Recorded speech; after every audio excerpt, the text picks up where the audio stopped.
I need a Ferrari, 6 months. Free! This is a member benefit. That was what Judith Monroe declared when she stormed into my showroom on a Saturday afternoon. She was wrong about the benefit part, but she was absolutely right in thinking this showroom owed her something. What she did not know was that I was the exact resident she had been sending 14 bogus warning letters to, 8 fabricated fines against, and countless threats toward over the past 8 months. When she finally saw my name on the bill of sale for the mansion inside her HOA territory, her face would drain of color and her knees would buckle. The most powerful HOA president in our neighborhood was about to learn an expensive lesson about the difference between fake authority and real ownership. Leave a comment below and let me know where you are watching from, because this is a story about why you should never abuse HOA power. The glass door swung open with enough force to rattle the frame. I was standing near the reception desk when she entered. A woman in her mid-50s wearing a beige blazer that looked like it cost more than most people's monthly rent, but somehow still managed to scream suburban committee meeting. Her hair was set in stiff curls that had not moved since 1995, and her heels clicked against the marble floor like a countdown timer. She did not wait for anyone to greet her. She walked straight to the counter where my receptionist sat, slapped a leather folder with an HOA logo onto the glass surface, and said in a voice that could cut steel, "I am the president of Riverside Meadows Homeowners Association, and I need a vehicle for 6 months. A Ferrari, red, for a community event. This is exactly the kind of partnership that benefits both of us." My receptionist, a young woman named Alicia who had been with me for 3 years, looked up with polite confusion. Before she could respond, Judith pressed on. "I represent over 200 affluent households in this area. We are hosting a scholarship fundraiser, and I need a showcase vehicle. Your showroom is 2 miles from our gates. You benefit from our reputation. This is a reasonable expectation." Alicia glanced at me, and I gave her a slight nod to stay quiet. I wanted to see how far Judith would take this before I stepped in. The woman did not even know I was watching from 10 feet away, half hidden behind a column near the Ferrari 296 GTB that gleamed under the showroom lights like liquid fire. Alicia kept her tone professional and said, "We do not have any programs like that. All of our vehicles are available for purchase or lease through standard contracts. If you would like to discuss financing options, I can connect you with our sales manager." Judith's face tightened. She leaned forward, and I could see the shift in her posture from confident to aggressive. "I do not think you are hearing me," she said slowly. "I am not asking for a lease. I am asking for community support. Surely whoever owns this place understands the value of good relationships with local leadership." That was my cue. I stepped out from behind the column and walked toward the desk with measured steps, keeping my expression calm and professional. Alicia looked relieved. Judith looked annoyed that someone new had entered the conversation. I stopped a few feet away and said, "I am the owner. My name is Victor Brennan. How can I help you?" Judith straightened, and for a split second, I saw her eyes narrow as if she were trying to place my face. She did not recognize me. Why would she? The only time she had seen me was in passing, months ago, when I first moved into Riverside Meadows, and she had been too busy inspecting someone's mailbox paint color to notice the new resident in the corner lot mansion. She cleared her throat and launched into her pitch again, this time with a bit more polish. "Mr. Brennan, I am Judith Monroe, president of the Riverside Meadows HOA. We have a significant event coming up, and we need a showcase vehicle. I believe your showroom would benefit from the visibility this would generate within our community. Over 300 attendees. Many of them are your ideal clients." I let her finish. Then I said, "And you are asking for a Ferrari for 6 months, free of charge." "Correct, exactly," she said, smiling now as if she had already won. "Community partnership is about give and take." I opened the iPad on the counter and pulled up a file. "I understand partnerships," I said. "I also understand contracts, insurance liability, and commercial law. Every vehicle that leaves this showroom is covered by a signed agreement. We do not make exceptions." Judith's smile faded. She leaned in, and her voice dropped.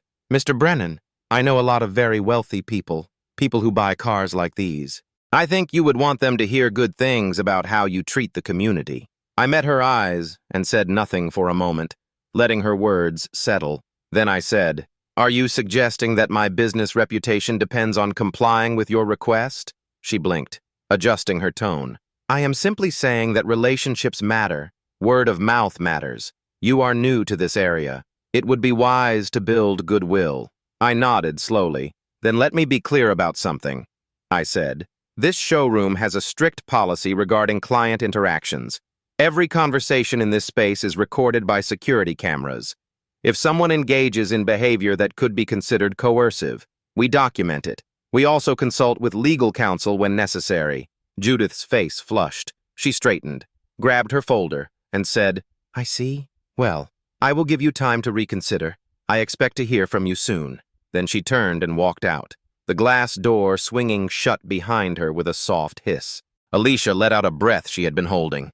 Who was that? She asked. I closed the iPad and looked toward the door where Judith had just exited. Someone who does not know who she is dealing with, I said. Then I walked back to my office, sat down, and opened my phone. I scrolled to my lawyer's contact and typed a message. Need to move forward. She just walked into the trap. I hit send, leaned back in my chair, and watched the camera feed from the showroom on my monitor. Judith Monroe had no idea what was coming, but she would, very soon. 3 days passed before Judith Monroe returned, and when she did, she brought backup. Not the kind that would help her case, but the kind that made everything worse. It was a Tuesday afternoon, around 2 p.m., when the glass door opened again and she walked in with the same beige blazer and the same entitled expression. But this time she had a man trailing behind her. He looked uncomfortable, mid-40s, wearing a polo shirt with a community newsletter logo on the chest. Judith did not wait for anyone to greet her. She marched straight to the counter where Alicia was working and said loudly, I am here to follow up on our discussion from last week. I trust Mr. Brennan has had time to reconsider our partnership proposal. Alicia looked past Judith toward my office, and I stood up from my desk. I had been waiting for this. I stepped out into the showroom and walked toward them with the same measured pace as before. Judith turned to face me, and this time there was something sharper in her eyes.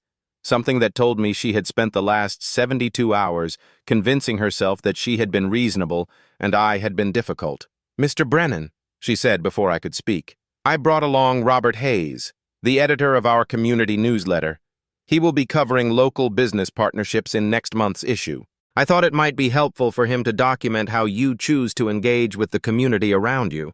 Robert gave me an apologetic glance, and I could tell he had been dragged into this against his better judgment. I stopped a few feet from Judith and said, Mrs. Monroe, as I explained during your last visit, we do not have the kind of program you are describing. If you would like to discuss purchasing or leasing a vehicle through standard channels, I am happy to help, but I cannot provide a free car for 6 months. Judith's jaw tightened. She folded her arms and said, I do not think you understand the position you are putting yourself in.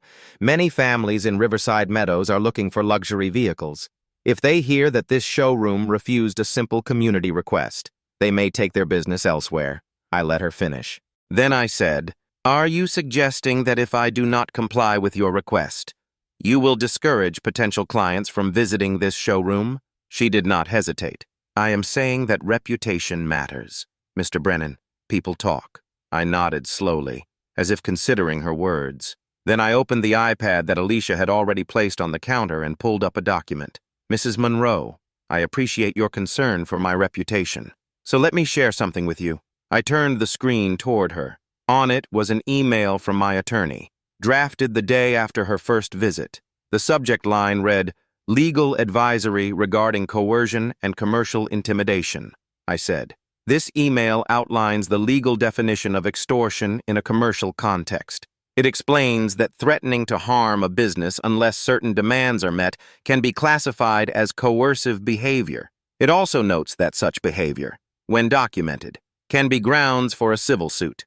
Judith leaned back slightly and said, I am not threatening you.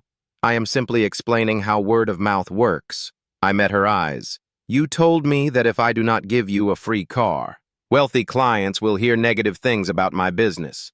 That is not word of mouth. That is a threat, and it is on camera.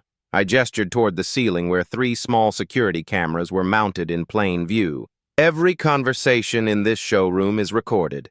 As I mentioned last time, this one included. Robert Hayes shifted uncomfortably and said, "Mrs. Monroe, maybe we should go."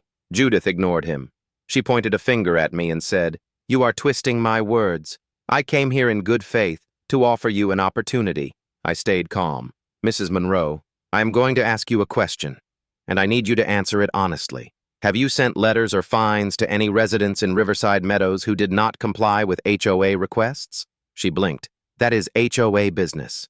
It has nothing to do with this." I continued.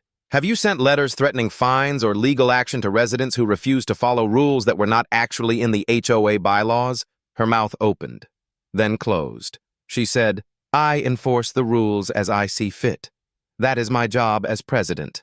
I nodded. "And have you ever used your position to pressure residents into compliance by threatening to make their lives difficult?" Judith stepped forward, her voice rising. "Who do you think you are? I am the president of one of the most respected HOAs in this area. I have authority over 200 homes. You run a car dealership. Do not lecture me about how to do my job." I let the words hang in the air for a moment. Then I said, "I am not lecturing you. I am documenting your behavior, because the truth is, Mrs. Monroe, you are not just threatening my business. You have been threatening a resident in your own HOA for the past 8 months. Someone who has done nothing wrong except refuse to obey rules that do not exist. Someone who has received 14 warning letters and 8 fines that have no legal basis. Someone who has been told repeatedly that if they do not comply, their life will be made very difficult." Judith stared at me, her expression shifting from anger to confusion. "I do not know what you are talking about," she said. I leaned forward slightly and said, "You do not recognize me, do you?" She hesitated. "No. Why would I? I am just a business owner to you, but I am also a resident. I own the property at the corner lot in Riverside Meadows, the one with the long driveway and the gates that you have been complaining about for 8 months, the one you have been sending letters to, demanding landscaping changes that are not required by the bylaws, the one you fined $47,000 for violations that do not exist." Judith's face went completely white. Her mouth opened, but no sound came out. Robert Hayes took a step back, his eyes wide. I continued, "You have been trying to force me into compliance because I did not show up to your meetings, because I did not respond to your letters, because I refused to acknowledge your authority. And now you have walked into my place of business and tried the same tactics here. But this time, Mrs. Monroe, you are not dealing with someone who will stay silent." Judith grabbed her folder from the counter and said, "This is absurd. I do not have to listen to this." She turned toward the door, but I said one more thing before she could leave. "You will be hearing from my attorney, and if you send me one more letter, one more fine, or one more threat, I will file a formal complaint with the county and the state HOA Oversight Board." Judith did not respond. She walked out, her heels clicking faster than before. Robert Hayes mumbled an apology and followed her. The door swung shut, and the showroom fell silent. Alicia looked at me and said, "Is she really your HOA president?" I nodded. "She is, and she has no idea how much evidence I have been collecting." I walked back to my office, sat down, and opened my laptop.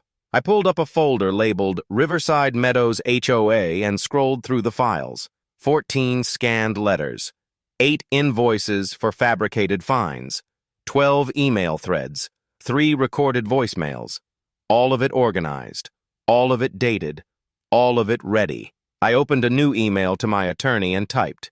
She just confirmed everything on camera. Move forward with the civil filing.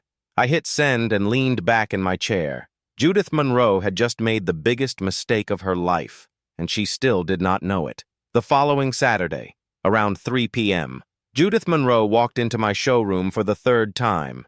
This time, she did not bring a newsletter editor or a fake smile. She brought a camera phone held out in front of her like a weapon, and she was recording. The glass door swung open, and she marched straight toward the center of the showroom floor, not even glancing at the reception desk. Her voice was loud and deliberate, clearly meant for whatever audience she planned to show this video to later. "I am here at this Ferrari dealership to document their refusal to support the local community. This business has refused a simple partnership request and has shown complete disregard for the families who live nearby. I was standing near the back office when Alicia caught my eye, her expression a mix of alarm and disbelief. I held up a hand to signal her to stay calm. Then I walked out into the showroom. Judith saw me and turned the camera in my direction. "There he is," she said into the phone. "Mr. Victor Brennan, the owner of this establishment, claims to care about customer service but refuses to cooperate with community leadership." I stopped about 10 feet away from her and said in a calm, even tone, "Mrs. Monroe, you are welcome to film in a public space, but this is private property. If you are here to discuss a vehicle purchase, I am happy to help. If not, I am going to ask you to leave." She lowered the phone slightly but kept recording. "I am here to make sure people know what kind of business this is. You have been uncooperative, dismissive, and frankly disrespectful to a community leader. Mr. Brennan, do you have anything to say for yourself?" I looked directly at the camera and said, "Yes, I do. Everything you have said in this showroom has been recorded by our security system, including the threats you made and the admissions about how you treat residents in your HOA. Judith's hand wavered. She said, "I have not harassed anyone. I enforce HOA rules. That is my job." I nodded. "Then you would not mind if I showed you the documentation I have collected." I walked over to the reception desk, picked up a thin black folder I had prepared earlier that morning, and brought it back. I opened it in front of her and held up the first page. "This is a letter you sent to my home in March, claiming I violated a landscaping rule that does not exist in the Riverside Meadows bylaws." I flipped to the next page. "Here is another from April, threatening a $5,000 fine if I did not repaint my gate a color you personally approved. Again, no such rule." I flipped once more. "And this one from May claims I parked illegally in my own driveway. Over the past 8 months, you have sent me 14 letters like these and issued 8 fines totaling $47,000. None of them is valid. I consulted an attorney who confirmed that every single violation is fabricated." Judith's voice was quieter now, defensive. "You do not attend meetings. You do not participate in the community. You act like the rules do not apply to you." I closed the folder and said, "The rules do apply to me, but only the rules that actually exist. And when a resident does not comply with fake rules, Mrs. Monroe, that does not give you the right to harass them. It does not give you the right to invent fines. And it certainly does not give you the right to walk into someone's business and demand free property under threat of damaging their reputation." Judith finally lowered her phone completely. She looked around the showroom as if suddenly realizing how many people were watching. There were 3 other clients present, all of them standing near the vehicles they had been examining, all of them staring. One of those clients was a man in his early 50s wearing a charcoal suit. He had been looking at a Ferrari SF90 when Judith walked in, and now he stepped forward. "Excuse me," he said, his voice calm but firm. "I am an attorney.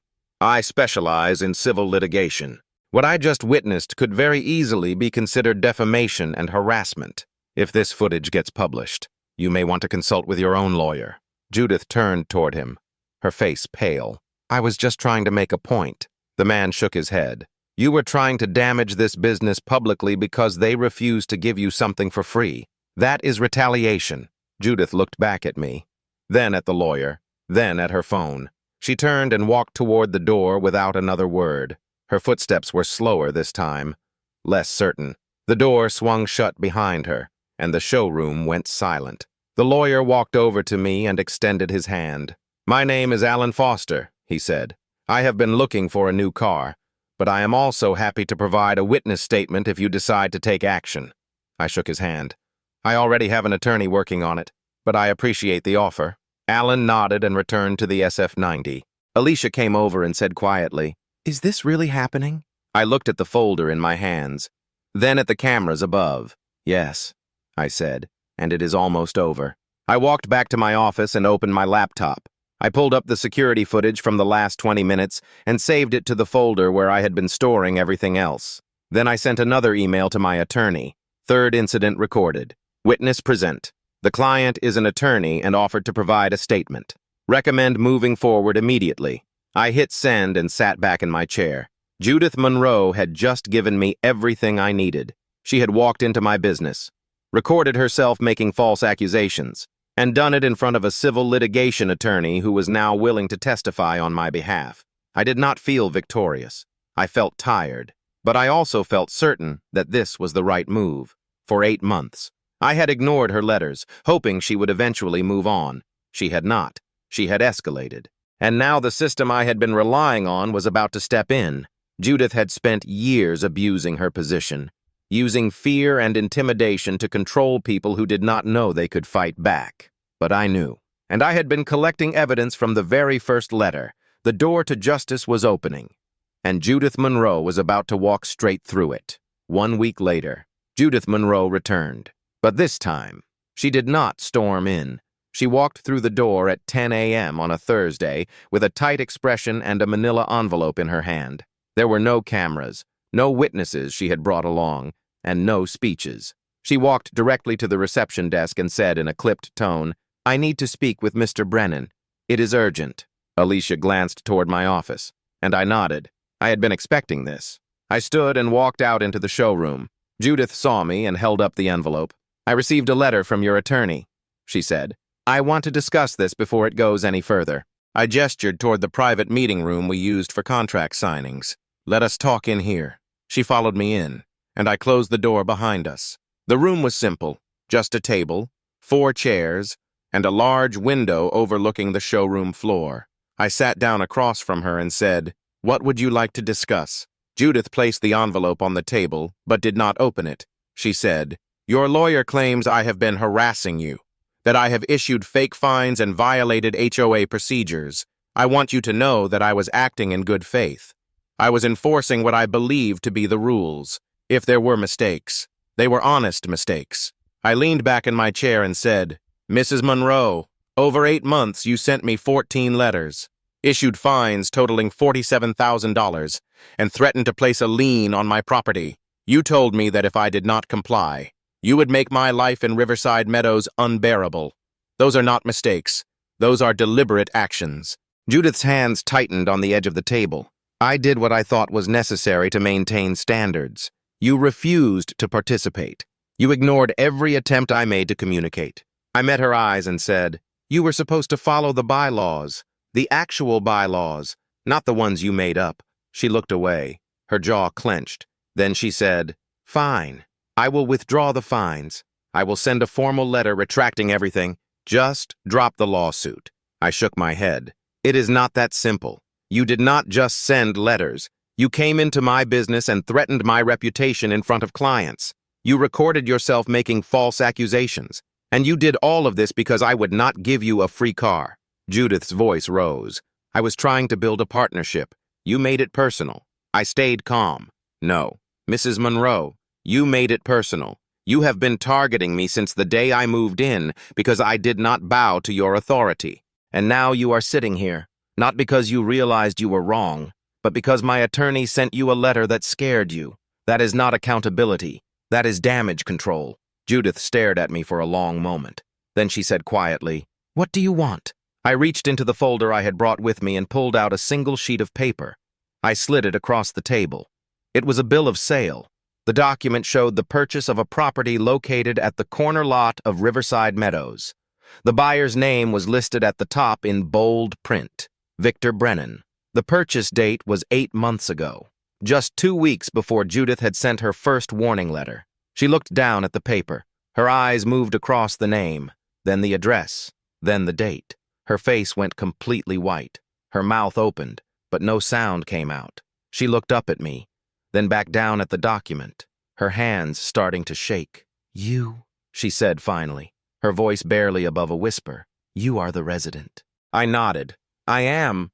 I have been the whole time. You have been sending threats, fines, and harassment letters to the man who owns this showroom, the man you just tried to intimidate into giving you a free car." Judith pushed the paper back toward me like it was something dangerous. "I did not know," she said. I did not realize." I leaned forward and said, "That is the problem. You did not care who I was. You did not care if the rules you were enforcing were real. You only cared about control. And when someone did not give you that control, you punished them. You did it to me. And based on the letters I have received from 7 other residents in the past 2 weeks, you have done it to the M too." Judith stood up suddenly, her chair scraping against the floor. "This is not fair. You set me up. I stayed seated. I did not set you up. I gave you every opportunity to stop, but you kept escalating. All I did was document what you chose to do. Judith grabbed the envelope and turned toward the door. Then she stopped, her hand on the handle. She looked back at me and said, "What happens now?" I stood and said, "Now you will hear from my attorney about the civil suit. The other residents are filing complaints with the HOA board, and if you remain in your position, the county oversight office will be reviewing your conduct, because what you have been doing is not legal." Judith opened the door and walked out without another word. I watched her cross the showroom floor, her steps unsteady, and push through the glass doors into the parking lot. Alicia came over and said, "Is it over?" I looked down at the bill of sale still sitting on the table. "Not yet," I said, "but it will be soon." I picked up my phone and texted my attorney. She just saw the property document. She knows. Move forward with everything. The reply came back within seconds. Filing today. I put the phone down and walked back into the showroom. Justice was not loud. It was not dramatic. It was documents, evidence, and a system that worked when you gave it the truth. And Judith Monroe had just run out of places to hide. 2 weeks after Judith walked out of my showroom, the Riverside Meadows HOA held an emergency board meeting. It was scheduled for 7 p.m. on a Tuesday, and I received a formal invitation to attend as a resident. The email was polite, almost apologetic, and it made clear that the purpose of the meeting was to address complaints regarding HOA governance and leadership conduct. I arrived 10 minutes early and parked near the community center where the meetings were held. The building was modest, a single-story structure with large windows and fluorescent lighting that gave everything inside a pale, institutional glow. When I walked in, I saw that the room was already half full. There were at least 30 residents present, more than I had ever seen at an HOA meeting. Most of them were sitting quietly, but a few were talking in low voices, glancing toward the front table where the board members sat. Judith was not there. I took a seat near the back and waited. A man in his early 60s, one of the board members I recognized from previous correspondence, stood and called the meeting to order. His name was Gerald, and he looked tired. He said, "Thank you all for coming. As many of you know, we have received multiple complaints regarding actions taken by our HOA president, Judith Monroe, over the past several months. We have also been contacted by legal counsel representing Mr. Victor Brennan, a resident of this community, who has filed a formal complaint and a civil lawsuit alleging harassment, fabricated fines, and abuse of authority. Tonight, we are here to review those complaints, hear from affected residents, and determine the appropriate course of action." He paused and looked around the room. "Mrs. Monroe was invited to attend this meeting but has chosen not to be present. We will proceed without her." Gerald opened a folder and began reading from a document. Over the past 8 months, Mrs. Monroe sent 14 letters to Mr. Brennan alleging violations of HOA rules. Upon review, we have determined that none of these violations were supported by our official bylaws. She also issued 8 fines totaling $47,000 without board authorization. In addition, she threatened to place a lien on his property, which is not within her authority as president. He looked up from the paper and said, "We have also received similar complaints from 7 other residents." A woman near the front raised her hand and said, "She told me I had to repaint my mailbox, or she would fine me $500. I checked the bylaws. There is no rule about mailbox color." Gerald nodded and wrote something down.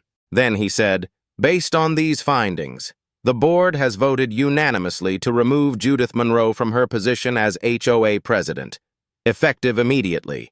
We are also voiding all fines issued by her without board approval. Additionally, we will be revising our bylaws to include stricter oversight of presidential authority to prevent this from happening again." The room was silent for a moment. Then someone in the back started clapping, and a few others joined in. Gerald held up his hand. "I understand the frustration, but I want to be clear.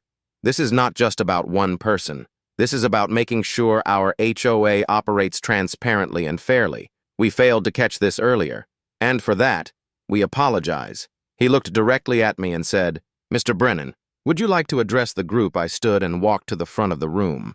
I kept my tone even and said, "I appreciate the board taking this seriously. I did not file a complaint to punish anyone. I filed it because the system was not working the way it should. Not everyone has the resources to push back. If we want this community to function properly, we need accountability, transparency, and a process that protects residents from this kind of behavior going forward. A few people nodded. I continued. The civil lawsuit is moving forward. My attorney has submitted documentation to the county, and Mrs. Monroe will be required to respond in court. If the court finds in my favor, she will be required to pay damages and will be permanently barred from holding any HOA leadership position in this county. I sat back down, and Gerald thanked me. He said, "We will be cooperating fully with the legal process.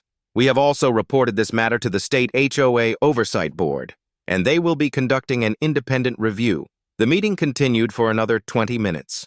Other residents shared their experiences, and the board took notes. By the end, it was clear that Judith had been operating far outside her authority for a long time, and no one had challenged her until now, when the meeting adjourned. Several residents came up to me and thanked me. One woman said, "I was too scared to say anything. I thought she could actually take my house." I told her she could not, and now everyone knows that. I left the community center and drove back to my house. The driveway was long and quiet, lined with trees that blocked most of the streetlights.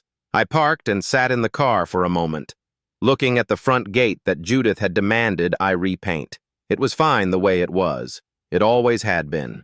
I pulled out my phone and checked my email.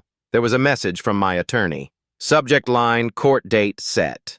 I opened it and read the details. The hearing was scheduled for 6 weeks from now. Judith would be required to appear, and all the evidence we had collected would be presented. The email ended with a single line. "This is as strong a case as I have ever seen. You will win." I put the phone down and got out of the car. Justice was not always fast, but it was thorough, and Judith Monroe was about to learn that. 3 months later, I sat in a courtroom on a Wednesday morning and watched Judith Monroe walk in with her attorney. She looked smaller than she had in my showroom, quieter, like someone who had finally run out of arguments. The judge entered, and we all stood. The hearing lasted 2 hours. My attorney presented the evidence in a clear, methodical sequence. 14 letters, 8 fabricated fines, threats of liens and property seizure. Security footage from the showroom shows Judith demanding a free vehicle and threatening my business reputation. Witness statements from Alan Foster, the civil litigation attorney who had been present during her 3rd visit. Testimony from 7 other Riverside Meadows residents who had been subjected to similar harassment. Email records, voicemails.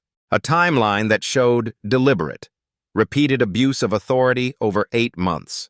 Judith's attorney tried to argue that she had acted in good faith, that she believed she was enforcing community standards. But when the judge asked him to cite which specific bylaws supported her actions, he could not, because none of them existed. The judge reviewed the documents in silence for several minutes. Then he looked up and delivered his ruling. "Mrs. Monroe, you held a position of trust within your community, and you abused that trust systematically and deliberately. You issued fines without authority. You threatened residents with actions you had no power to take, and when confronted, you escalated your behavior instead of correcting it. This court finds you liable for harassment, extortion, defamation, and abuse of authority." He outlined the penalties. Judith was ordered to pay $68,000 in damages, which included reimbursement for the fabricated fines, compensation for emotional distress, and legal fees. She was permanently barred from holding any HOA leadership position in the county. She was required to complete 200 hours of community service, and she was placed under a restraining order that prohibited her from contacting me or any of the other complainants. The judge closed the file and said, "This case should serve as a reminder that authority without accountability is not leadership. It is tyranny, and it will not be tolerated." Court adjourned. Judith did not look at me as she left. Her attorney guided her out through the side door, and I never saw her again. Outside the courthouse, my attorney shook my hand and said, "You did the right thing, not just for yourself, but for everyone in that community." I nodded. It had taken 8 months of letters, 3 confrontations, and countless hours of documentation, but the system had worked. Not because it was fast, not because it was easy, but because I had given it the truth, and I had been patient enough to let it do its job. I drove back to the showroom and parked in my usual spot. Alicia was at the desk when I walked in, and she looked up with a smile. "How did it go?" she asked. I told her the outcome, and she said, "Good, that is exactly what should have happened." I agreed. Then I went to my office, sat down, and looked out at the showroom floor where a red Ferrari 296 GTB sat under the lights, perfect and untouched. If you take anything away from this story, let it be this: power without accountability will always collapse under its own weight. When someone abuses authority, the best response is not anger or retaliation, it is documentation, patience, and trust in the system designed to protect you.